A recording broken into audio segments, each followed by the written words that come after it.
तो फ्रेंड्स, आज की इस वीडियो में एक्सप्लेन करने जा रही हूँ एक ऐसे एडवेंचर मूवी की स्टोरी के बारे में जो रूस की एक जादुई दुनिया में बसी हुई है। ये कहानी एक साधारण इंसान और एक रहस्यमयी जादुई मछली के बीच के रोमांचक सफर को दिखाती है। इस फिल्म में जादू और दिलचस्प मोड़ भी हैं जो हर पल आपको चौंकाते रहेंगे, और इस मूवी के एंड में एक ऐसा ट्विस्ट भी है जो आपको सोचने पर मजबूर कर देगा। तो रेडी हो जाइए इस अद्भुत सफर के लिए, क्योंकि ये स्टोरी आपको बांध कर रखने वाली है। तो चलिए कहानी की शुरुआत करते हैं। इस मूवी की स्टार्टिंग में नदी के नीचे मछली राजा को दिखाया जाता है, जो एक अंगूठी लेकर बैठा होता है। वो अपने गुप्त मेढक से कहता है, जिस मछली से मैं शादी करना चाहता हूँ वो कहाँ गई। मेढक कहता है, महाराज उसका कुछ पता नहीं चल रहा। इस बात से नाराज होकर मछली राजा और उस मेढक को अपनी ओर खींचकर उससे कहने लगता है, नदी नाले तालाब हर जगह उसका पता लगाओ। एंड अगले सीन में एक लोहार का घर दिखाया जाता है, जहाँ लोहार के सो रहे बेटे इवान को उसका कुत्ता आकर जगाता है। इवान दिल का बहुत ही साफ होता है, पर वो थोड़ा सा मासूम भी होता है। जब वो घर से बाहर निकलता है तो भट्टी पर काम कर रहा उसका अंधा बाप उससे कहने लगता है कि तुम्हें भी ये लोहार वाला काम सीख लेना चाहिए, आखिर मैं कब तक जिंदा रहूंगा। इवान कहता है, हाँ सीख लूंगा। फिर उसके पिता खाने के लिए उससे मछलियाँ पकड़कर लाने के लिए कहते हैं, तो इवान मछली पकड़ने के लिए निकल जाता है। इवान बर्फ से जम चुकी एक नदी पर जाता है और एक सुराग से पानी के अंदर कांटा डालता है, लेकिन तभी पानी से बुलबुला फूटने लगता है और ये सब देखकर इवान पीछे की तरफ भागता है, और तभी उस सुराग से पानी की एक तेज बौछार बाहर निकलती है और उस बौछार के साथ एक मछली इवान की बाल्टी में आ गिरती है, जिससे खुश होकर इवान सोचता है कि चलो अच्छा हुआ, बिना कोशिश किए ही आज खाने का इंतजाम हो गया। फिर वो बाल्टी में वो मछली लेकर वापस घर आ जाता है और उसको पकाने का इंतजाम करने लगता है। तभी वो मछली कहती है कि आखिर कैसे पकाओगे तुम मुझे। ये सुनकर इवान घबरा जाता है और उससे पूछता है कि आखिर तुम बोल कैसे सकती हो। तो वो मछली कहती है, मैं बहुत कुछ कर सकती हूँ, अगर तुम मुझे वापस नदी में छोड़ दोगे तो मैं तुम्हारी 3 विश पूरी करूंगी। अब इवान बहुत ही खुश हो जाता है और मछली से कहता है, मैं तुम्हें बाद में बताऊंगा, और फिर वो लेट जाता है। और इसी बीच उसके मुंह से निकलता है कि मेरी तो इच्छा है कि मैं बिना अपनी यह भट्टी छोड़े ही पूरा शहर घूम लूं। तभी एक घटना होती है और उसका घर ऊपर की तरफ उठने लगता है और इवान कहता है, ये सब क्या हो रहा है। तो मछली कहती है, तुम्हारी पहली इच्छा पूरी हो रही है। इस पर इवान कहता है, पर मैंने तो यूं ही कहा था। तो मछली कहती है, पर तुमने इच्छा मांगी थी। अब देखते ही देखते इवान अपने भट्टी से बाहर आ जाता है और उसकी भट्टी गाड़ी की तरह आगे बढ़ने लगती है। मछली उससे कहती है, तुमने कहा था कि तुम भट्टी छोड़े बिना ही शहर घूमना चाहते हो, इसलिए भट्टी भी तुम्हारे साथ चल रही है। इवान को अपनी आंखों पर यकीन नहीं हो रहा होता है। सर्दी का मौसम होने की वजह से इवान को बहुत ही ठंड लग रही थी और इसीलिए उसके मुंह से निकल जाता है कि काश गर्मी और हरियाली होती। उसके ऐसा कहते ही हर जगह से बर्फ गायब होने लगती है और गर्मी का मौसम आ जाता है, जिस वजह से चारों तरफ हरियाली दिखाई देने लगती है।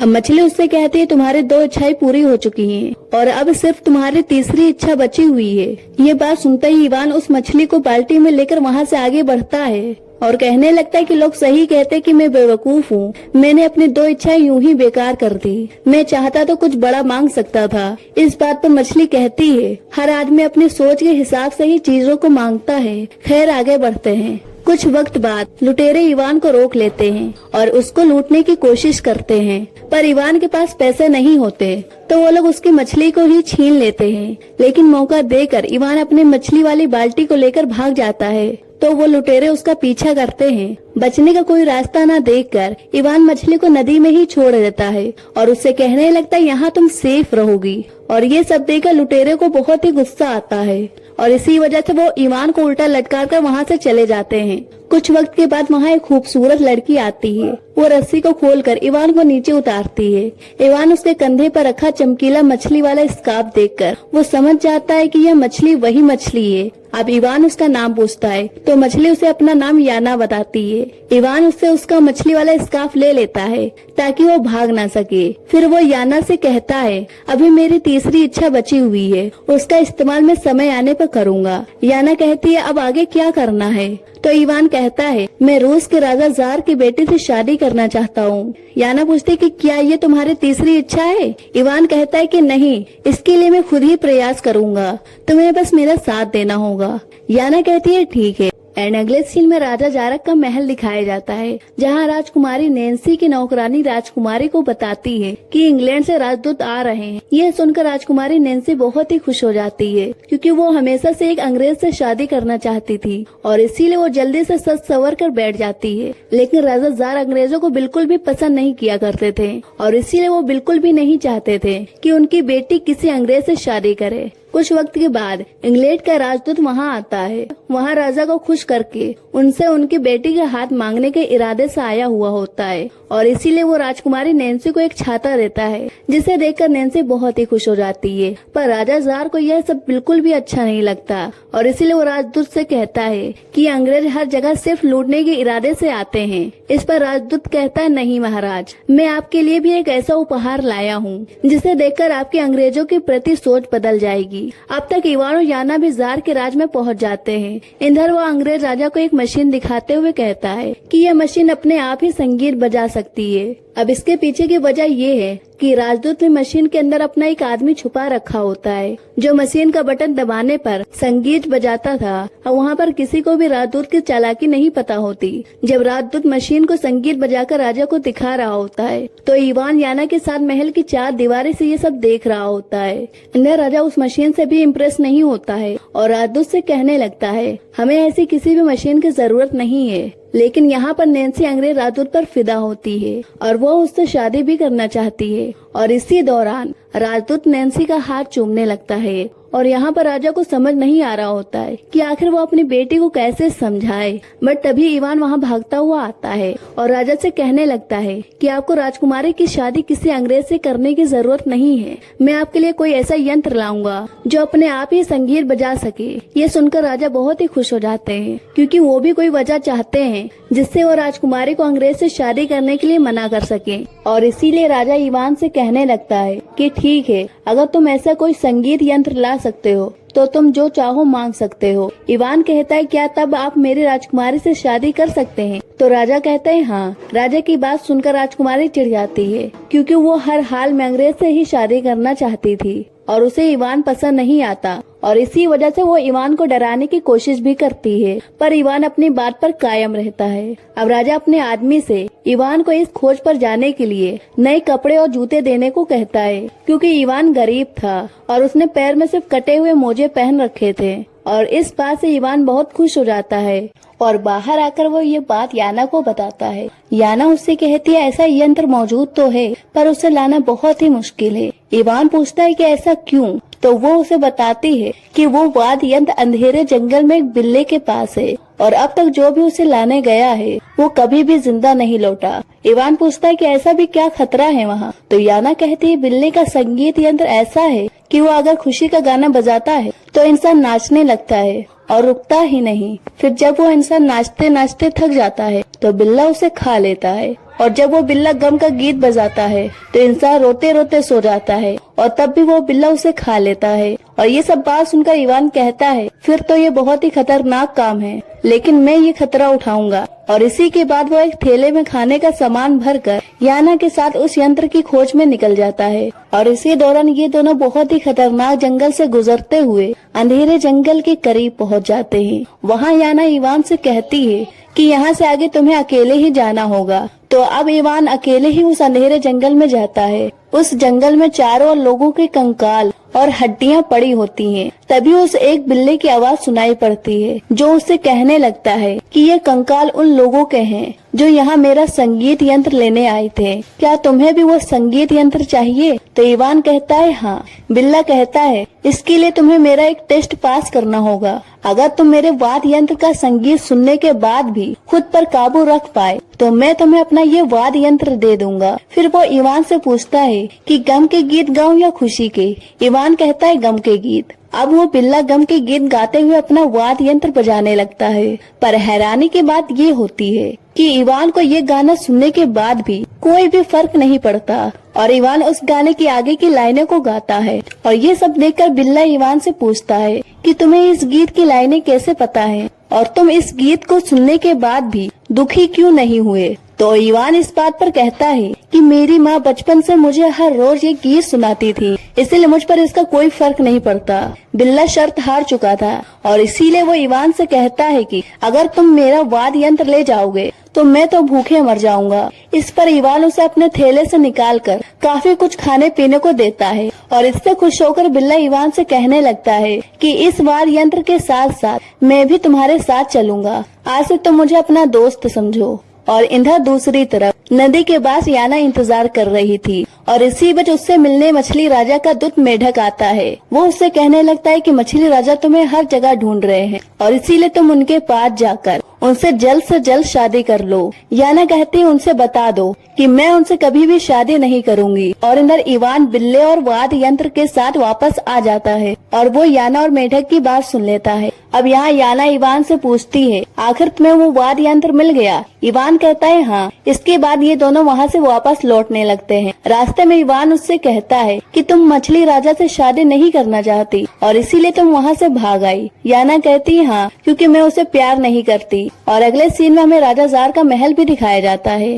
जहाँ इंग्लैंड का राजदूत वेश बदलकर इस बार ईट का राजदूत बनकर आया होता है ताकि वो राजा को राजकुमारी से शादी करने के लिए मना सके। और राजकुमारी उसे पहचान लेती है, पर इससे पहले कि वो राजदूत राजा से राजकुमारी का हाथ मांगता, इवान वहाँ वाद्य यंत्र लेकर पहुँच जाता है और बिल्ली से कहकर वहाँ खुशी के गीत बजवाने लगता है जिसे दरबार में मौजूद सभी लोग ना चाहते हुए भी नाचने लगते हैं। जादुई संगीत की वजह से वो लोग खुद को रोक नहीं पा रहे होते और नाचते नाचते बेहाल होने लगते हैं। आखिरकार इवान के कहने पर बिल्ला संगीत बजाना बंद कर देता है। राजा इवान से बहुत ही खुश हो जाता है और उसे कहने लगता है ये तो बहुत ही कमाल का वाद्य यंत्र है और इसीलिए ये बिल्ला और यंत्र आपसे हमारे महल में रहेंगे। अब इवान राजा से कहता है अब आप अपनी बेटी नैन्सी की शादी मुझसे करेंगे ना? तो राजा कहता है हाँ, लेकिन यहाँ बात नैन्सी की हो तो नैन्सी बहुत ही मक्कार और घमंडी थी। वो सिर्फ उस अंग्रेज राजदूत से ही शादी करना चाहती थी और इसीलिए वो इवान से शादी ना करने के लिए वो चालाकी दिखाते हुए उससे कहने लगती है कि अगर तुम सच में मुझसे शादी करना चाहते हो तो तुम मेरे लिए कुछ ऐसा करो जिससे मुझे लगे कि तुम मेरे खातिर कुछ भी कर सकते हो। भोला भाला इवान नैन्सी की चालाकी नहीं समझ पाता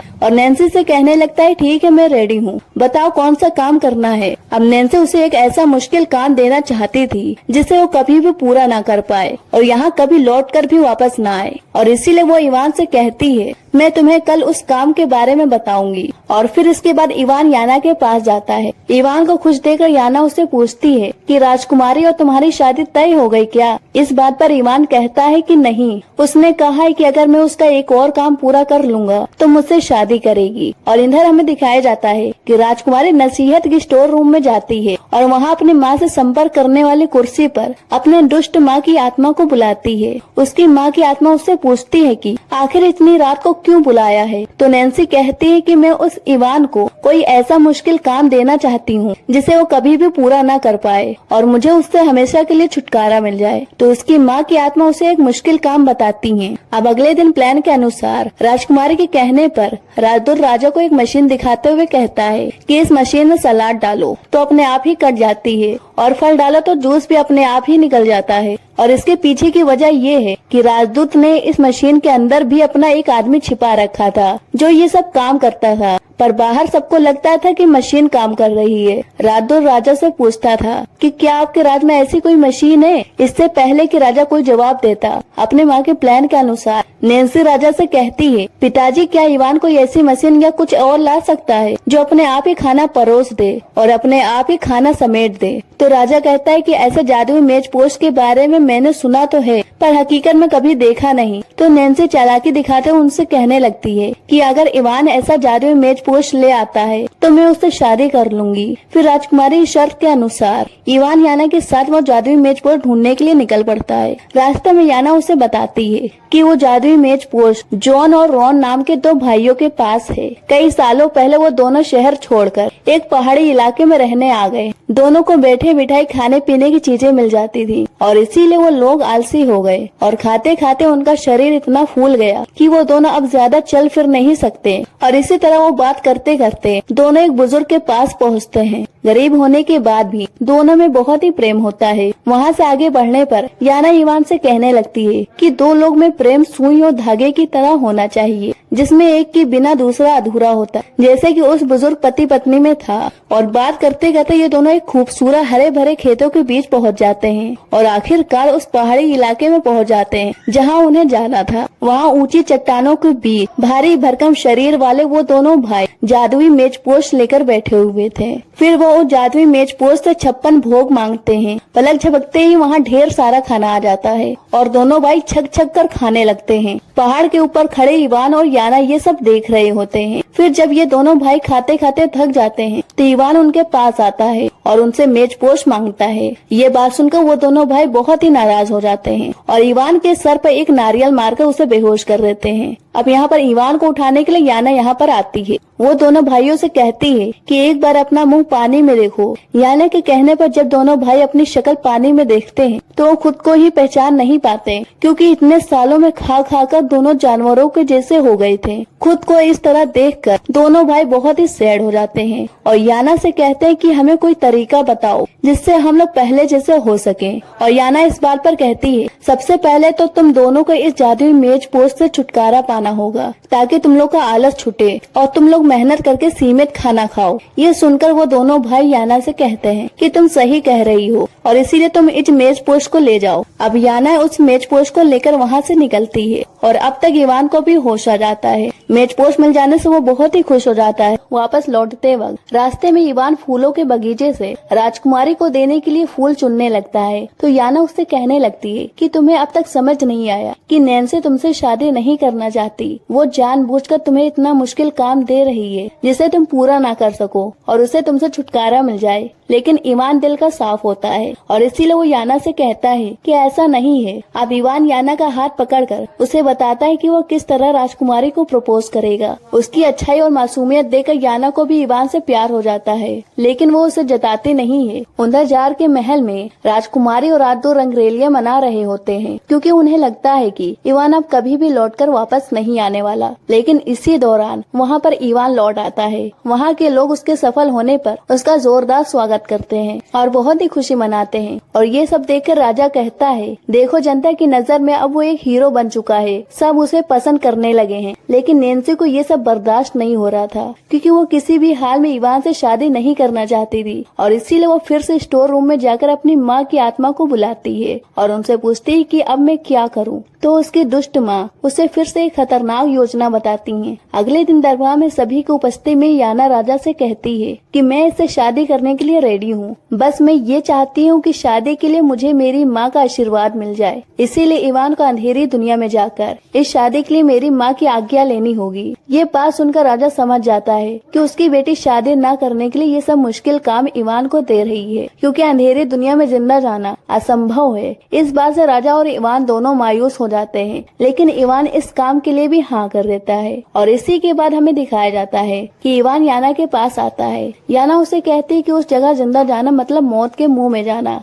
क्योंकि वो दूसरी दुनिया है। इवान पूछता है कि वहाँ कैसे जाया जा सकता है और याना इस बात पर कहती है कि अंधेरे जंगल के पार काली नदी है जो खतरे और धुंध से भरी हुई है। उसको पार करने पर अंधेरी दुनिया का रास्ता खुलता है। फिर अगले दिन इवान याना के साथ उस दुनिया तक जाने के लिए निकल पड़ता है, पर इसके पहले वो याना को लेकर अपने अंधे पिता के पास जाता है, क्योंकि उसे नहीं पता होता कि वो अंधेरी दुनिया में वापस लौट भी पाएगा या नहीं। इवान का पिता याना की आवाज सुनकर उससे कहने लगता है कि मैंने कई दिनों से अपने बेटे की आवाज नहीं सुनी, मैं अंधा हूँ, इसीलिए उसे ढूंढने भी नहीं जा सकता। मैं बड़ी मुश्किल से अपना लोहार वाला काम करता हूँ। और ये सब बात सुनकर याना और इवान दोनों उनकी ऐसी हालत पर दुखी हो जाते हैं। अब इवान को यहाँ पर बहुत ही पछतावा हो रहा होता है कि आखिर क्यों वो अपने अंधे बाप को ऐसे हालत में छोड़कर गया, और इसके लिए वो अपने पिता से माफी भी मांगता है और उनसे इस सफर पर जाने का आशीर्वाद लेता है। फिर वहाँ से आगे बढ़ने पर वो याना से कहता है कि मैंने अपनी 2 इच्छाएं बर्बाद कर दी, पर मैं चाहता हूँ कि मेरी तीसरी इच्छा में तुम मेरे पिता की आंखें ठीक कर दो। याना उसकी इस इच्छा को पूरा कर देती है, जिससे भट्टी पर काम कर रहे उसके पिता की आंखें वापस आ जाती हैं। इसके बाद नदी के पास पहुंचकर इवान याना से कहने लगता है कि वादे के मुताबिक तुमने मेरी 3 इच्छाएं पूरी कर दी हैं। इसके अलावा तुमने मेरा बहुत ही साथ दिया है, पर मैं अब तुम्हें और परेशान नहीं करना चाहता और इसीलिए यहाँ से आगे का सफर मैं अकेले ही तय करूंगा। फिर वो याना को उसका मछली वाला स्कार्फ देकर उसे आजाद कर देता है। अब याना उसे कहती है कि तुम अभी तक नहीं समझे कि हम दोनों का रिश्ता भी सुई धागे की तरह है और इसीलिए मैं मुश्किल में तुम्हारा साथ नहीं छोड़ सकती। एक बार तुम कामयाब हो जाओ फिर भले ही मैं चली जाऊंगी। इवान अब तक याना का प्यार नहीं समझ पाता और इसीलिए याना भी खुलकर उससे अपने प्यार का इजहार भी नहीं करती। फिर वो भी इवान के साथ नाव पर सवार हो जाती है और दोनों नाव से नदी में आगे बढ़ते हैं। आगे जाने पर उन्हें चारों ओर मौत के दूतों की मूर्तियां दिखाई देती हैं। याना कहती है यहाँ से अंधेरे का इलाका शुरू होता है। फिर नाव को रोककर दोनों वहाँ एक घाटी में उतरते हैं। इवान कहने लगता है कि ये जगह काफी अजीब है और तभी अचानक उस दुनिया का संरक्षक इवान से कहता है कि तुम यहाँ तक कैसे आ गए, और इस बात पर याना कहते हैं ये मेरे साथ आया है। ये सुनकर वो चौंक जाता है। संरक्षक कहता है कि हाँ ये मेरी बेटी है। इस पर याना कहती है जब से आपने मुझे मछली बनने के लिए मजबूर किया है तब से मेरा आपका कोई रिश्ता नहीं। तब संरक्षक कहता है मुझे कुछ समय के लिए मजबूरी में करना पड़ा ताकि तुम दुनिया भर से अनुभव और सीख लो। याना उसे कहने लगती है कि हम यहाँ रानी की आत्मा की तलाश में आए हैं। ये बात सुनकर संरक्षक उन दोनों के पास जाता है और उनसे कहने लगता है कि रानी एक मक्कार महिला थी। उसने राजा से सत्ता हासिल करने के लिए शादी की और गरीबों पर भी बहुत ही जुल्म किए और इसीलिए उसकी आत्मा को इस दुनिया में सजा दी गई और उसे अंत काल के लिए भूखा रखा जा रहा है। फिर संरक्षक की आत्मा को वहाँ प्रकट करता है। इवान उनसे कहता है कि शर्त के अनुसार मैं आपकी बेटी से शादी करने के लिए आपकी आज्ञा लेने आया हूँ, लेकिन रानी उसे मना कर देती है। और ये सब देखकर याना अपने पिता से कहती है आप कुछ कीजिए। तो उसका पिता रानी को खाने की चीजें दिखाकर कहता है कि तुम अंत काल के लिए भूख से तड़प रही हो। अगर तुम इस भूख का अंत चाहती हो तो तुम्हें इवान की इजाजत देनी पड़ेगी। मजबूर होकर रानी इसके लिए तैयार हो जाती है। अगले सीन में हमें फिर से राजा जार का महल दिखाया जाता है जहाँ खाने की टेबल के सामने बैठकर नैन्सी और राजदूत मजे कर रहे होते हैं। बेचारा राजा दुखी मन से ये सब देख रहा होता है और तभी रानी की आत्मा टेबल पर दिखाई देती है और वो सबके सामने कहती है कि मैं इस शादी की आज्ञा देती हूँ। ये सुनकर राजा तो बहुत ही खुश हो जाता है, लेकिन नैन्सी बौखला जाती उसे यकीन नहीं हो रहा होता। और उधर हमें देखने को मिलता है कि अंधेरे की दुनिया में याना अपने पिता को धन्यवाद देकर इवान के साथ नाव पर सवार हो जाती है। रास्ते में वो इवान से कहती है कि तुम्हारा सबसे मुश्किल काम भी पूरा हो गया, अब तुम्हें मेरी जरूरत नहीं है और इसीलिए तुम मुझे भूल जाओ, क्योंकि अब वैसे भी तुम राजकुमारी से शादी कर लोगे। पर इवान कहता है कि मैं तुम्हें कभी नहीं भूल सकता और न ही तुम्हें कभी भूलना चाहता हूँ। इस पर याना कहती है कि यहाँ से जिंदा लौटने वालों को अपनी याददाश्त गंवानी पड़ती है। और दूसरी तरफ हमें दिखाया जाता है कि गुस्से में तिलमिलाई नैन्सी स्टोर रूम में जाकर अपनी माँ की आत्मा को बुलाती है। तो उसकी माँ उससे कहती है कि मुझे मजबूरी में इवान को इजाजत देनी पड़ी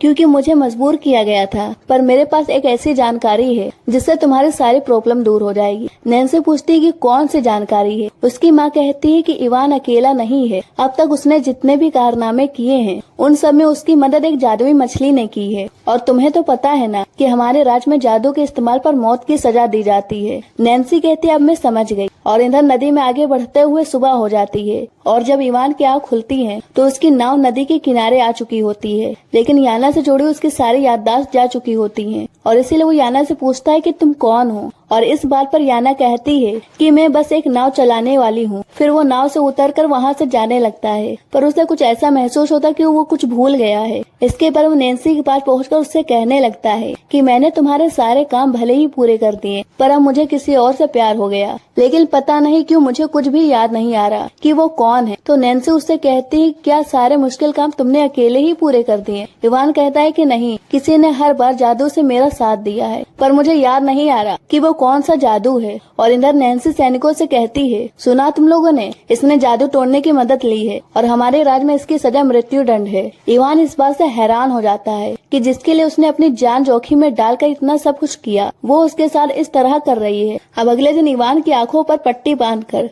सबके सामने उसे मौत की सजा सुनाई जाती है। राजा ऐसा नहीं चाहता था, पर वह अपने राज के नियम से मजबूर था। अब इससे पहले की सजा के मुताबिक सैनिक इवान को गोली मारते यहाँ याना पहुँच जाती है। वो नैन्सी से कहती है तुम उसे छोड़ दो, बदले में मैं तुम्हारी गुलामी करूंगी। और वो अपना मछली वाला स्कार्फ नैन्सी को दे देती है और इस बात से खुश होकर नैन्सी इवान की सजा रद्द कर देती है। और अब इसके बाद नैन्सी में और भी ज्यादा घमंड आ जाता है और इसीलिए वो अपने पिता को एक कमरे में कैद करवाकर खुद रानी बन जाती है। फिर मुकुट पहनने के बाद नैन्सी याना से कहती है कि तुमने मेरी पहली इच्छा तो पूरी कर दी, अब मेरी दूसरी इच्छा ये है कि इंग्लैंड के राजकुमार अपनी शादी के लिए मेरे पास अपना रिश्ता भेजे। याना के जादू उसे देखते ही देखते इंग्लैंड के सैनिक नैन्सी के पास राजकुमारी की शादी का प्रस्ताव लेकर आते हैं और ये सब देखकर नैन्सी का प्रेमी अंग्रेज राजदूत उससे कहता है कि तुम तो मुझसे शादी करना चाहते थे ना। और इस बात पर नैन्सी कहती है, जब मैं इंग्लैंड के राजकुमार से शादी कर सकती हूँ तो मैं तुमसे शादी क्यों करूँ। फिर वो सैनिकों से कहकर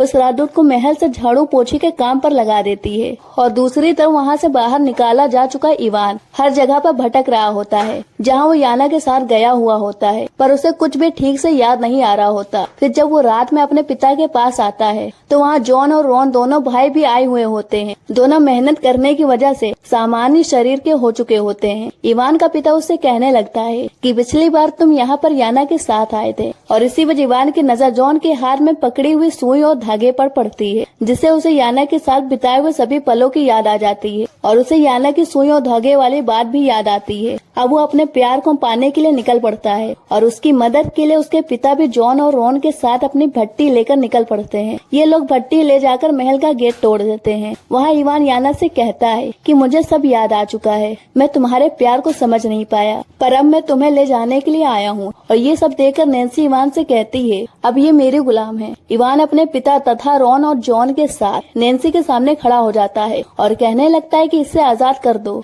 नहीं तो हम तुम्हारे सैनिकों का भर्ता बना देंगे। नैन्सी बहुत ही लालची होती है, इसीलिए वो याना से कहती है, मैं चाहती हूँ कि तुम मेरी तीसरी इच्छा में मुझे अपने जैसे एक जादूगरनी बना दो। याना उसकी आखिरी इच्छा भी पूरी कर देती है, जिससे नैन्सी भी एक मछली में बदल जाती है। फिर वो जादू से इंसान बनने की कोशिश करने लगती है, लेकिन उसका जादू काम नहीं करता। तो याना उससे कहती है कि जादुई मछली सिर्फ दूसरों की इच्छा पूरी कर सकती है, अपनी नहीं। नैन्सी का दांव अब उल्टा पड़ चुका होता है और वो चाहकर भी इंसान नहीं बन पा रही होती। तभी वहाँ के कुएं का पानी ऊपर आने लगता है और मछली राजा बाहर आ जाता है और वो नैन्सी को मछली के रूप में देखकर उसे याना समझता है और इसीलिए उसे पकड़कर पानी के नीचे ले जाता है और जबरदस्ती उसे शादी कर लेता है। इधर नैन्सी से छुटकारा पाकर सभी लोग बहुत ही खुश हो जाते हैं। राजा जार को भी फिर से आजाद करके राजा बना दिया जाता है और इवान और याना एक दूसरे से अपने प्यार का इजहार करके एक साथ रहने लगते हैं। और इस तरह से इस मूवी की एंड हो जाती है। अगर आपको इस मूवी की एक्सप्लेनेशन अच्छी लगी हो तो लाइक शेयर सब्सक्राइब करें।